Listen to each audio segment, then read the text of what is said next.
सभी साथियों को नमस्कार। मैं अपने चैनल पाइप प्लैनेट पर आपका स्वागत करता हूँ।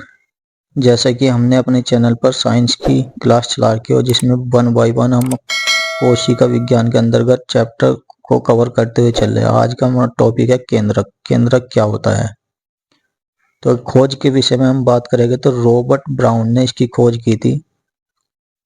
और इसका जो कोशिका में कार्य क्या होता है, कोशिका का निर्देशक कहा जाता है, यानी कि निर्देशित करता है संपूर्ण कोशिका को, इसलिए निर्देशक कहा जाता है। ऐसे ही ये उपनाम। अगर इसके हम डायग्राम के विषय में देखें तो कुछ इस प्रकार इसका डायग्राम कोशिका के अंतर्गत हमें दिखाई देगा।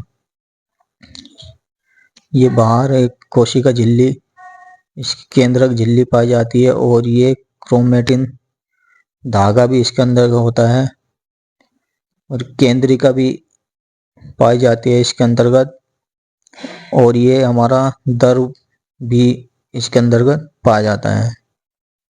तो इसके जो हमने नाम बताए आपको, बाहर की तरफ जो होगा हमारा केंद्रक झिल्ली, ये केंद्रक झिल्ली होगी जो रेड कलर से दिख रही है, ये हमारा केंद्रिका का भाग है, और ये क्रोमेटिन धागा होता है। क्रोमेटिन धागा जो टूटने के बाद क्रोमोसोम में बदल जाता है, और इसको हम केंद्रक द्रव कहते हैं। तो मित्रों, कुछ इस प्रकार इसका डायग्राम आपको बना हुआ दिखाई देगा। तो क्रोमेटिन धागे के विषय में अगर हम समझे तो इसका कोशिका विभाजन टूटने के बाद, यानी कि कोशिका विभाजन के बाद यह बदल जाता है हमारा क्रोमोसोम में। क्रोमोसोम को हम गुणसूत्र भी कहते हैं। ये प्रजाति में एक फिक्स मात्रा में पाया जाता है, जैसे मानव में 23 जोड़ी पाया जाता है। तो क्रोमोसोम हमारा दो चीजों से मिलकर बना होता है। नंबर 1 हिस्टोन प्रोटीन और डीएनए। डीएनए में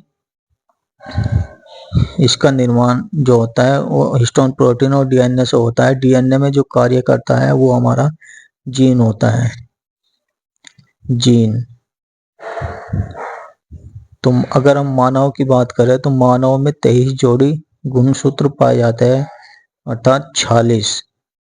यह निश्चित संख्या में पाए जाते हैं, निश्चित संख्या में पाए जाता है। इसी तरह सभी जीव में गुणसूत्रों की संख्या एक निश्चित अनुपात में होती है। तो इस तरीके से हम इसको केंद्रक को आसानी से समझ सकते हैं। इसमें क्रोमेटिन धागा किस प्रकार टूटने के बाद क्रोमोसोम में बदल जाता है। ये क्वेश्चन भी पूछा गया है, क्रोमोसोम किन चीजों से मिलकर बना होता है? हिस्टोन प्रोटीन और डीएनए से मिलकर बना होता है। आगे हम देखते हैं गुणसूत्र क्या होता है। गुणसूत्र किसे कहते हैं? गुणसूत्र हमारा आनुवांशिकता का वाहक कहा जाता है। आनुवांशिकता का वाहक कहा जाता है गुणसूत्र को। अगर इसकी खोज के विषय में बात करें तो स्ट्रासबर्गर ने की थी। नामकरण गुणसूत्र का वाल्डेयर नामक वैज्ञानिक ने किया था। नामकरण वाल्डेयर नामक वैज्ञानिक ने किया था। गुणसूत्र के बारे में पीछे देखा है कि निश्चित मात्रा में होता है।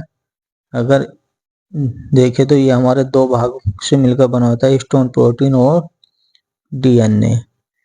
तो गुणसूत्र के अगर हम प्रकार देखें तो यह हमारा दो प्रकार का पाया जाएगा। दो प्रकार का होता है ना, ऑटोसोम और सेक्स क्रोमोसोम। सेक्स क्रोमोसोम दो भाग गुणसूत्र के होते हैं। मानव के विषय में अगर हम बात करें तो गुणसूत्र के दो भाग होते हैं, ऑटोसोम और सेक्स क्रोमोसोम। 23 जोड़ी पाया जाता है और 46 कुल मात्रा में पाया जाता है। ऑटोसोम जो हमारा होता है मानव में, यह 22 जोड़ी होता है, अर्थात 44 होता है। यह निर्धारित करता है रंग, रूप, काला, मोटा, पतला आदि जितनी मानव की संपूर्ण सिस्टम होता है उसको बनाने में करता है। और सेक्स क्रोमोसोम हमारा लिंग का निर्धारण करता है कि लड़की होगी या लड़का। तो यह एक जोड़ी होता है, अर्थात 2। सेक्स क्रोमोसोम केवल 2 होते हैं। ऑटोसोम जो होता है मेल फीमेल में समान मात्रा में पाया जाता है। तो सेक्स क्रोमोसोम के द्वारा हम निर्धारित करते हैं लड़की या लड़के का। अगर मेल होगा तो उसमें XY गुणसूत्र पाया जाता है, फीमेल में XX गुणसूत्र पाया जाता है।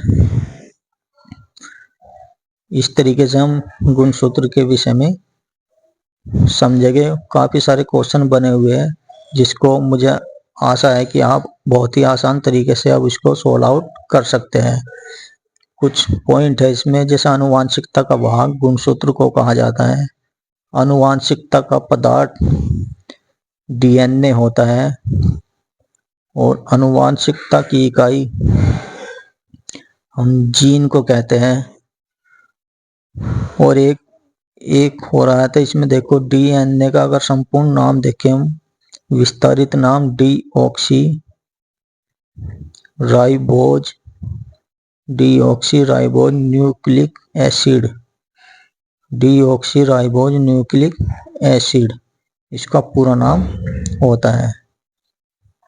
तो मित्रों, ये हमारा गुणसूत्र आनुवांशिकता को भाग कहा जाता है। स्ट्रॉसबर्गर ने नामकरण वाल्डेयर ने किया। स्टोन प्रोटीन DNA से मिलकर बना होता है। 2 भाग होता है, ऑटोसोम सेक्स क्रोमोसोम।